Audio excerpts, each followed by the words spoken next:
પ્રકરણ 1 પર્વત તારા. વિદ્યાર્થી મિત્રો, આ ગીતમાં પ્રકૃતિ અને તેના અનેક સ્વરૂપો દ્વારા ઈશ્વરના નિરીક્ષણની સુંદર વ્યાખ્યા આપવામાં આવી છે. કવિએ પર્વત, સરોવર, દરિયો, વૃક્ષો, મેઘધનુષ્ય, તરણા, ઝરણા અને ફૂલો જેવા પ્રકૃતિના તત્વોને ઈશ્વરના રૂપક તરીકે દર્શાવ્યા છે.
સારાંશ.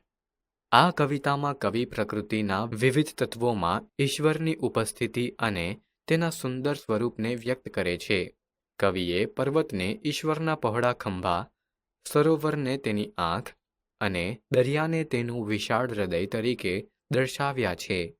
મેઘધનુષ્યના રંગોમાં ઈશ્વરને રમતા દર્શાવ્યા છે અને ઝરણાના સંગીતમાં પણ કવિ ઈશ્વરની હાજરી અનુભવે છે.